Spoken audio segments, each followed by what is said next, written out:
8:02 en el territorio continental ecuatoriano, buscando la verdad y abogando por la unidad nacional en pro de la paz y la seguridad en el Ecuador.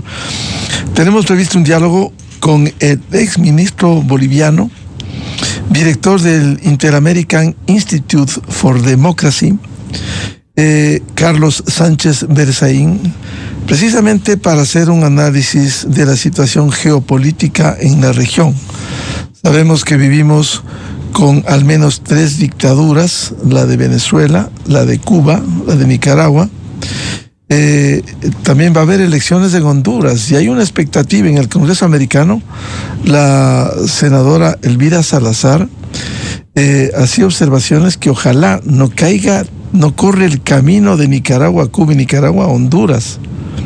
Por eso hacía un llamado a que haya unas elecciones libres, pero informadas y conscientes del futuro de Honduras. En Bolivia hubo una derrota aplastante del MAS, el Movimiento al Socialismo, y también el triunfo del candidato social cristiano de centro derecha, Carlos Paz. Hoy gobierna este país. Ayer escuchábamos, dispuso la desaparición del Ministerio de Justicia, que era una herramienta de persecución. Así le llevaron a la cárcel a Yanina Áñez, que fue encargada del poder luego de la renuncia que pusiera Evo Morales, quien está procesado, enjuiciado incluso por un tema, incluso por tener relaciones con una menor. Tema que se está ventilando en la justicia de Bolivia. Leíamos hace poco el artículo de Carlos Sánchez Berzaín sobre la guerra contra el narcoterrorismo, el paradigma que cambia la geopolítica. Él sostiene que el narcoterrorismo es el terrorismo vinculado con el tráfico de drogas, del que obtiene su financiación, y en el siglo XXI es la forma de agresión más cruel contra los pueblos de las Américas. Un artículo muy ilustrativo, como todos los que hace Carlos Sánchez Berzaín y su intensa actividad desde Miami. Saludamos al doctor Carlos Sánchez Berzaín, exministro boliviano, director del Inter-American Institute for Democracy. ¿Cómo entender y pasar revista de la situación geopolítica en la región a propósito de su artículo Guerra contra el narcoterrorismo, el paradigma que cambia la geopolítica? Buen día, Carlos. Buen día, don Miguel. Un saludo a usted y a toda su audiencia en el Ecuador y en todas las Américas. Lo que estamos viviendo es un momento histórico en el cual las condiciones políticas y las condiciones de relación internacional están cambiando en las Américas. Y están cambiando porque después de casi todo el siglo, de este siglo XXI, en el que las democracias fueron el objetivo y las víctimas del ataque criminal de grupos que se llamaron revolucionarios, que se llamaron socialistas, que se llamaron populistas, y que tomaron el poder para instalar en el poder simplemente narcoestados, para instalar en el poder carteles, para instalar en el poder organizaciones criminales como las que vemos en Venezuela, en Cuba, en Bolivia, que ahora empieza a cambiar, en Nicaragua. Ahora estamos viendo que a partir del cambio de la política exterior de los Estados Unidos se produce un cambio geopolítico esencial, que consiste en que las democracias han identificado que el enemigo es el crimen, que el crimen está liderado por este fenómeno que se llama el narcoterrorismo, o sea, una mezcla de narcotráfico y terrorismo, que el narcotráfico sostiene regímenes que están ejerciendo todos los días terrorismo de Estado contra sus ciudadanos. El terrorismo de Estado se define como las acciones delictivas que se cometen desde un gobierno contra la población, con el propósito de someter a esa población a través del miedo, logrando conductas que de otra forma no serían posibles. Y eso es lo que vemos en Cuba, en Venezuela, hasta hace poco en Bolivia y en Nicaragua. Entonces, el cambio político exterior de Estados Unidos identifica al narcoterrorismo como el enemigo de la democracia, señala en una primera instancia al cartel de los soles como detentador del poder en Venezuela, pero además señala otros carteles, decenas de carteles en México, grupos criminales que están en Colombia, en el Brasil, en toda Latinoamérica. Y esa política exterior norteamericana es respaldada de inmediato por gobiernos y países como el de la Argentina, el Perú, el Paraguay, el Ecuador, Panamá, República Dominicana, Costa Rica, Salvador, Uruguay, un largo conjunto de países que ya son la mayoría de los países de las Américas. Y eso es lo que estamos viviendo la caída del crimen organizado que tiene que rendir cuentas y que tiene que dejar de tener el poder político. La política fue suplantada en este siglo por organizaciones criminales, porque no es otra cosa lo que vemos en Venezuela, en Cuba, en Nicaragua, lo que hasta hace poco veíamos en Bolivia, lo que ustedes sufrieron en el Ecuador durante los 10 años del correísmo y que todavía no se terminan de limpiar porque el Ecuador sigue bajo la presión del narcoestado que dejó ese gobierno. Entonces, ese es el cambio que estamos viendo y por eso este análisis que he ofrecido a la comunidad de las Américas, en sentido de que el mundo vive un cambio que se está produciendo a partir del cambio de la política exterior de Estados Unidos, que modifica toda la geopolítica en las Américas y en todo el mundo. Doctor Carlos Sánchez Berzaín, usted nos ha hecho ha pasado revista de la situación en América Latina. ¿Y qué opina de lo que vive Colombia y el impresentable presidente Petro? Bueno, usted sabe que la historia del siglo XXI es la historia de la expansión de la dictadura de Cuba. Al finalizar el siglo pasado, solo había una dictadura, la de Cuba. Pero en cuanto llega al poder el año 1999, Hugo Chávez, corre a salvar la dictadura y entre Chávez como socio capitalista, Fidel Castro como el poseedor del saber hacer criminal, del know-how criminal, y Lula, que había fundado el Foro de Sao Paulo para sostener la dictadura cubana, organizan lo que en ese momento se llamó movimiento populista bolivariano y lo que hoy día se llama el socialismo del siglo XXI. Y eso hace que el siglo XXI sea la historia de la expansión de Cuba.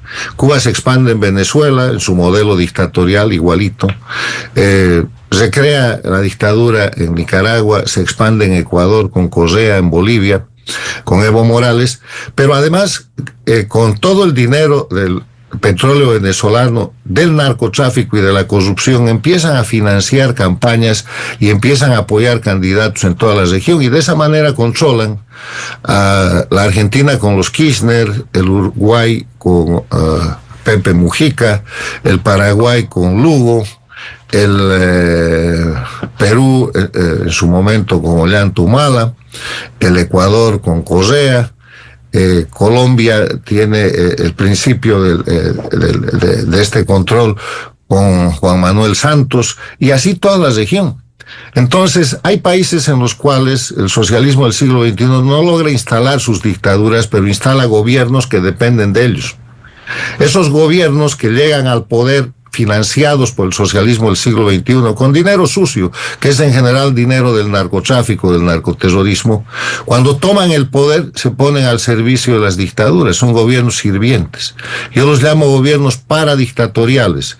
Y esos gobiernos paradictatoriales son en México con López Obrador y Sheinbaum, en Brasil con Lula, al que han sacado de la cárcel para que vuelva a la presidencia, en Colombia con Petro, en Honduras con la Xiomara Castro y en Chile, que ahora está acabando con Boric. Entonces, lo que tenemos en Colombia es ese fenómeno. Es un gobierno totalmente preparado, alentado, sostenido, llevado a la campaña, financiado por el narcoterrorismo. Eso está confesado incluso por el actual ministro del Interior del propio Petro, que cuando era embajador en Venezuela y tuvo un disgusto con Petro, mostró y denunció todo el financiamiento que había hecho Chávez, el narcotráfico, Cuba, para que Petro, pasándose los parámetros permitidos por la ley para una campaña electoral, gaste todo el dinero del narcotráfico que pueda. Entonces, ¿qué está haciendo Petro? Petro está utilizando al Estado de Colombia, está utilizando el prestigio de Colombia, está abusando de su condición de presidente para defender el narcoterrorismo. Y en la defensa del narcoterrorismo se ha tropezado con la clara visión de los Estados Unidos, que lo ha identificado como un narco más. Entonces, lo que va a pasar es que en las elecciones que hay el próximo año, Petro tiene que dejar el gobierno porque no hay reelección en Colombia. Y es muy probable que después de eso se convierta en un sujeto de identificación y de captura, ya no como presidente de Colombia, que es lo que lo protege ahora, por parte de la nueva política internacional que está identificando a los narcoterroristas para sancionarlos. Petro ha quedado claramente identificado, no como lo que era al llegar a la presidencia de Colombia, que era un ex guerrillero del M-19. Hoy día es un sostenedor del narcoterrorismo y un defensor del grupo criminal del Cartel de los Soles que detenta el poder en Venezuela. Doctor, y eso es delito. Claro. Ahora, a propósito de Venezuela, ¿cómo ve en este cambio de política internacional frente a América Latina la presión que está haciendo el gobierno del presidente Trump en el Caribe frente al Cartel de los Soles, la exportación de delincuentes o del narcotráfico? Este control está determinando que en otras zonas como el Ecuador actúe fuertemente el narcoterrorismo. Bueno, esa es una operación de alcance regional, la han denominado la Espada del Sur, y busca no solamente en Venezuela, sino en toda la región, eliminar y terminar con el narcoterrorismo. Eso ha generado una reacción muy importante, que es que los países que antes no estaban haciendo nada en la lucha contra el narcotráfico o hacían muy poco, han empezado a tomar acciones. En la Argentina hay operaciones importantes, en Chile se han empezado a capturar grupos criminales, el Perú lo propio, en el Ecuador hay una acción intensiva. En Colombia, inclusive con Petro está bombardeando las áreas de las FARC, está utilizando la aviación colombiana para combatir el narcoterrorismo, porque la señal de los Estados Unidos y del presidente Trump es muy clara. En México de pronto está luchando contra el narcotráfico de manera más intensa, porque la señal de Trump es muy clara. Lo que tú no hagas en tu territorio lo voy a hacer yo. O sea, lo que no haga México, para poner un ejemplo que es el más cercano, en materia de controlar y someter a la ley a los grupos criminales que son los carteles mexicanos que ocupan varios estados de México, Estados Unidos ha señalado que lo puede hacer. ¿Qué quiere decir? Que los va a bombardear, quiere decir que los va a apresar, quiere decir que va a entrar a la soberanía de un país como México para proteger la agresión de que es víctima porque el Estado mexicano no está cumpliendo sus obligaciones. Esa es una vieja doctrina del derecho internacional, Miguel, que se llama la autoprotección. Tiene siglos. En el derecho internacional, la autoprotección es la institución que permite a un Estado intervenir en el territorio de otro Estado cuando ese Estado no cumple las obligaciones de soberanía que tienen que ver o con la protección de los extranjeros o con la lucha contra el crimen o viola cualquier norma de derecho internacional que afecte al Estado que termine interviniendo. Autoprotección. No lo dicen, pero en verdad lo que estamos viendo es una acción internacional de Estados Unidos con su proyecto, con esta su operación extendida y además que no tiene fecha de conclusión, que se llama la Lanza del Sur, de que están empezando por Venezuela y pueden proseguir por cualquier país, por el territorio de cualquier país latinoamericano cuyo gobierno no lucha adecuadamente para controlar, someter a la ley y juzgar al narcoterrorismo. Ahora, hay casos, a propósito de lo que señala Carlos, la soberanía. Venezuela, Colombia, México reivindican su soberanía. ¿Soberanía para qué? ¿Para acoger en sus territorios al narcoterrorismo? Bueno, la soberanía tienen todos los países, pero hay que hacer una distinción. En esta tensión que existe de Estados Unidos en el sobre el territorio venezolano. Ese no es un conflicto entre Estados Unidos y Venezuela. Esa es una operación de Estados Unidos contra el cartel de los soles para liberar a Venezuela. O sea, los criminales que detentan el poder en Venezuela no pueden alegar soberanía porque precisamente ellos son los ladrones, los usurpadores de la soberanía. Soberanía la va a recuperar el pueblo venezolano cuando el cartel de los soles, Maduro y toda la intervención de la dictadura cubana termine en Venezuela. Ahora, en el tema de Colombia, Colombia alega soberanía, pero para defender al cartel de los soles en Venezuela, porque en su territorio no tiene ningún problema de soberanía, que no sea el atentado contra la soberanía que sufre Colombia desde hace décadas, perpetrado por Cuba, que le ha instalado las guerrillas de las FARC, el ELN, el M-19, porque todo es una creación desde la década de los 60 de la dictadura cubana. Y nunca se le ha ocurrido a Petro, ex guerrillero, hablar de soberanía. Eso es un atentado contra la soberanía de Colombia, porque esas guerrillas no sobrevivirían si no fuera por el sostenimiento de entrenamiento terrorista y guerrillero por parte de Cuba, que las ha organizado con el sostén del narcoterrorismo que ellos mismos ya producen. Entonces, este no es un tema de soberanía, es un tema de libertad, es un tema de lucha contra el crimen. Las democracias finalmente, después de 25 años aproximadamente de sostenidos ataques, de guerra híbrida, de que las inundan con narcotráfico, de que las atacan con crimen común, de que las penetran con migraciones forzadas, después del desastre que hemos visto en el sometimiento de pueblos como Venezuela, que son llevados al hambre, que son forzados a la migración, 8 millones de migrantes, o Cuba, la democracia ha decidido defenderse. Y se está defendiendo atacando al crimen organizado para hacerlo desaparecer y someterlo a la situación legal que corresponde. Eso es lo que estamos viviendo en tiempo real, Miguel. ¿Cuáles son los desafíos en la relación Estados Unidos-Venezuela? Porque el presidente Trump ha sido duro contra el gobierno de Maduro, después se abrió la posibilidad de un diálogo. ¿Cree usted que se puede llegar a un diálogo con un dictador que usurpó el poder y le quitó a Edmundo González Urrutia? De nuevo, ahí hay que guiarnos por las declaraciones del propio presidente de Estados Unidos, del secretario de Estado Marco Rubio y del Derecho Internacional. El grupo que detenta el poder en Venezuela bajo mando de Nicolás Maduro no tiene representación internacional, ya no tiene, ya se la han quitado. Es un grupo criminal. Se puede hablar con ellos y Trump ha dicho que es posible hablar, pero van a hablar de las condiciones en las que Maduro se va a entregar. No están hablando de soberanía, no es una discusión de Estado a Estado, no es un reconocimiento. Se ha terminado el momento en el que el crimen organizado tenía condición de sujeto internacional. El momento en el que Maduro se presentaba como presidente, como dictador de Venezuela, representaba a Venezuela y era un sujeto de derecho internacional, no más. Ahora es un grupo criminal que está bajo la presión de una acción militar internacional para establecer el cumplimiento, entre otras cosas, de una orden del sistema de justicia de Estados Unidos que ofrece $50 millones por su captura. Entonces, eso deja a Maduro y su grupo criminal solo con 3 opciones.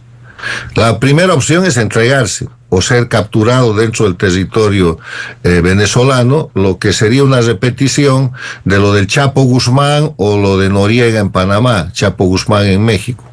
Lo segundo es que se fugue y lo tercero es que sea eliminado. Ahora, hay que recordar que toda esta operación de sostenimiento del cartel de los soles en Venezuela, del sostenimiento de Maduro, está operada y dirigida por la dictadura de Cuba.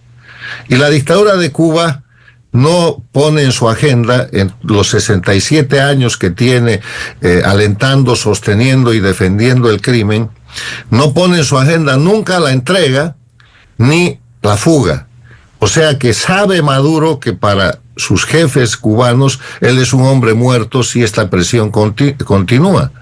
Entonces el tema es que Cuba prefiere a Maduro inmolado como una señal histórica, aunque sea del crimen, que una negociación que permita su salida. Por eso es que últimamente han intentado decirle a Estados Unidos, podemos hacer una entrega del poder en 2 o 3 años. Esa es la jugada de siempre, la estrategia de siempre de Cuba de ganar tiempo. ¿Por qué? Porque saben que el gobierno de Estados Unidos dura 4 años. Ya va el primero casi, más 2, se acabó el gobierno de Trump, cambian las circunstancias y de esa manera la dictadura de Cuba ha resistido decenas de presidentes americanos, desde Eisenhower hasta Trump. Y Estados Unidos lo sabe y no va a permitir el engaño de nuevo. O sea que esto que está pasando en Venezuela es una cuestión con resultados inmediatos. Los vamos a ver en los próximos días o semanas. Ahora, el planteamiento de que haya nuevas elecciones, eso no es usurpar lo que Edmundo González Urrutia, ganó con contundencia, 67-30%. Es decir, ¿se puede burlar eso? Hay 2 momentos. El momento de la liberación, que lo va a producir Estados Unidos. Estados Unidos le va a devolver su libertad al pueblo venezolano. Y un segundo momento que es muy importante, el momento de la reinstalación de la democracia que corresponde a los venezolanos. Los venezolanos tienen que estar trabajando. María Corina Machado, González Urrutia, los vencedores de la elección del año pasado, en las condiciones en que van a instalar el poder democrático en Venezuela, porque no se trata ni siquiera de una transición de la dictadura a la democracia, se trata de una reinstalación de la democracia, de la libertad, de la institucionalidad, que es un desafío gigantesco.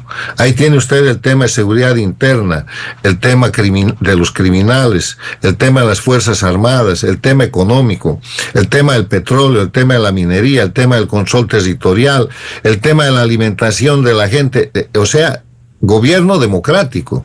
Y eso es el desafío en el que yo creo que están trabajando ahora los patriotas venezolanos, porque la primera etapa se la va a poner Estados Unidos. La liberación está a cargo de la operación de Estados Unidos. Pero inmediatamente suceda la liberación, la reinstalación, la restauración de la democracia en Venezuela es tarea de los venezolanos. Claro, internamente, pero ¿cree usted que los días están contados para Maduro? Sin duda es lo que la realidad objetiva muestra. Mire, a ver, ¿cuál es la situación de Maduro hoy día respecto a hace 30 o 60 días? Primero, el territorio que él controla está cercado por mar y aire, por la fuerza más importante del mundo, por la democracia más importante del mundo y por las fuerzas armadas más importantes del mundo. Segundo, se han desarrollado operaciones antinarcóticos tanto en aguas del Caribe como en aguas del Pacífico, bombardeando lanchas con cocaína y eliminando a los narcotraficantes. Tercero, Maduro no puede ya vender ni puede cobrar el precio del petróleo venezolano, porque eso es un material robado, es un producto robado, y Estados Unidos ha señalado a los compradores que si compran productos robados van a caer bajo las mismas sanciones del ladrón. Entonces se ha quedado sin liquidez. Por el control de mar que tiene Estados Unidos, cuarto, no puede sacar el petróleo ni tiene libre tránsito. Entonces Cuba ha dejado de recibir el petróleo venezolano y el gobierno paradictatorial de México de Sheinbaum ha empezado a mandar petróleo a Cuba.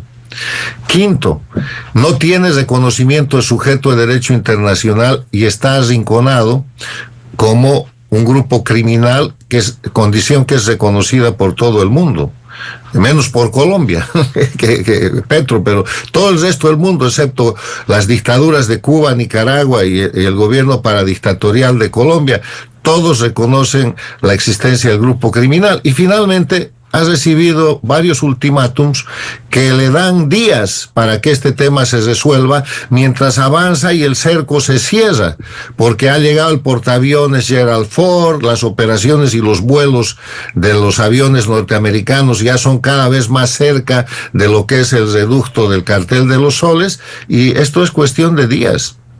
La realidad objetiva muestra eso. Pero Maduro todavía envalentonado dice que quiere con Trump un face to face. ¿Será posible eso? Usted sabe cómo es la cosa esta, ¿no? Él puede decir lo que quiera. Yo lo que creo que se hace mal es que nos hemos acostumbrado a darle demasiada vocería al crimen organizado. El otro día le decía yo a un periodista boliviano que me dice, que Evo Morales ha dicho, y le digo, ¿qué importa lo que diga? Es un criminal. Es un subyúdice que la justicia está buscando. En el caso de Maduro, eso multiplicado por 10 o por más.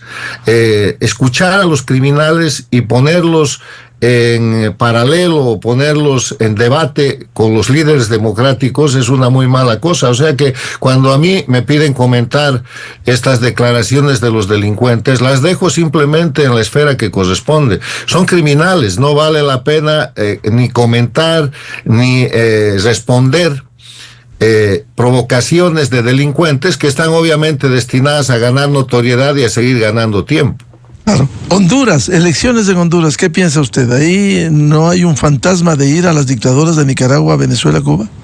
Bueno, Honduras es un gobierno paradictatorial. La señora Xiomara Castro responde, ha sido puesta ahí por el sistema del socialismo del siglo XXI, y su mayor deseo y su proyecto, no su proyecto, el proyecto que le han impuesto, es el proyecto de hacer de eso otra dictadura más, pero ya no puede, no hay condiciones regionales, ya no es el momento de la expansión del socialismo del siglo XXI, es el momento de su declinación porque está identificado como grupo criminal. Y ahora lo que hay que hacer, y respecto a eso, ayer ha habido un hearing, una audiencia en el Congreso de Estados Unidos, y la Organización de Estados Americanos también se ha pronunciado. Hay que garantizar la transparencia de esas elecciones, que obviamente corren el riesgo de ser manipuladas por el gobierno de la señora Castro para favorecer a los suyos, para favorecer al crimen organizado.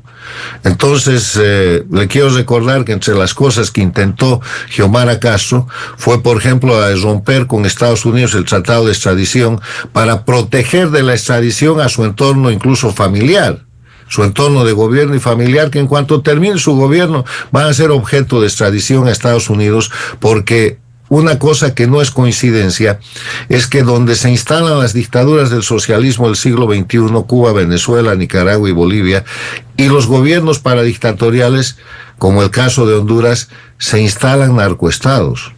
Y el narcoestado es aquel país en el que los funcionarios de gobierno hacen uso de sus potestades gubernamentales para participar en el narcotráfico.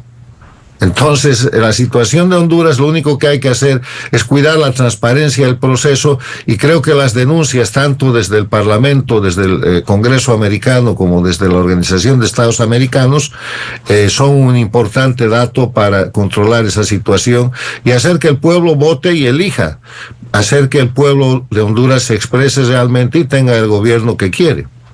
Doctor Carlos Sánchez, hablemos de su país rápidamente. Bolivia, ¿cómo desmontar el narcoestado hoy con un nuevo presidente, Carlos Paz? Mire, hay tres cosas que tienen que hacer todos los países que reciban un gobierno de las dictaduras.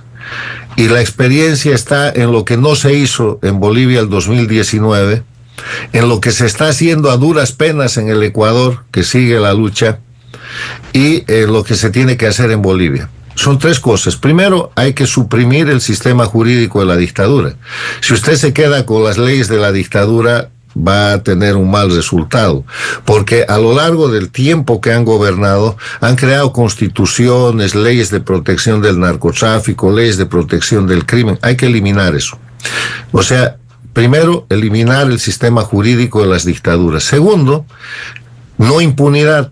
Hay que juzgar a los responsables. En Bolivia tienen que agarrar a Evo Morales, a Arce Catacora y a todos sus equipos que convirtieron a Bolivia en un narcoestado, pero que además han dejado a Bolivia con una deuda externa superior a la del Producto Interno Bruto, y que es todavía indeterminada.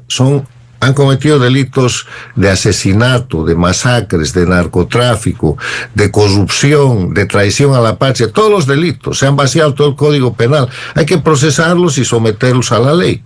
Segundo, no impunidad. Y tercero, Hay que ilegalizar el instrumento político que utiliza el crimen para participar en la política. En Bolivia tienen que ilegalizar el MAS y tienen que terminar con los mecanismos que llaman movimientos sociales, que no son sino mecanismos del narcoterrorismo para participar en política.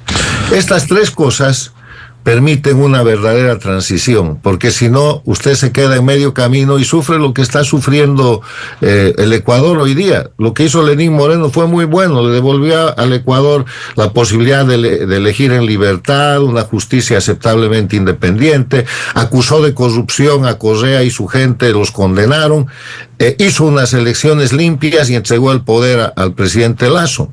El presidente Lasso flaqueó en la continuidad de ese proceso en el que había que limpiar del socialismo del siglo XXI al Ecuador. Vinieron las elecciones, asesinaron a Fernando Villavicencio y después llegó Noboa. Y Noboa tiene hoy día la durísima tarea de limpiar el narcoestado, de limpiar la cantidad de expresiones criminales e institucionales que ha dejado el correísmo, que no es otra cosa que el intervencionismo internacional sobre el Ecuador, que instaló una dictadura de narcoterrorismo del socialismo del siglo XXI de la que no terminan de salir. Y la lucha esa va a continuar, y lo de Bolivia va a ser largo. Por eso le digo, en Venezuela, la liberación va a venir de manos de los Estados Unidos, pero el día después empieza la tremenda tarea de reinstalar la democracia, que es papel de los nacionales, en Venezuela, de los venezolanos, en el Ecuador, de los ecuatorianos, en Bolivia, de los bolivianos. Bien, muchas gracias como siempre la atención al doctor Carlos Sánchez Berzaín, exministro boliviano, director del Inter-American Institute for Democracy. Carlos, muy amable. Muchas gracias y felicidades, don Miguel. Un gusto. 8:33 minutos en el territorio continental ecuatoriano. Vamos a una pausa y ya volvemos. Diálogo previsto con el ingeniero Henry Yandún de Constructores Positivos y CEO de Cubiec para hablar sobre la situación del sector de la construcción, también la restricción del transporte y otros temas alrededor de la construcción. Desde 1984 con Gonzalo Rosero. La revista de opinión Democracia. Siempre líderes, siempre confiables. Enseguida regresa Miguel Rivadeneira a la búsqueda de la verdad.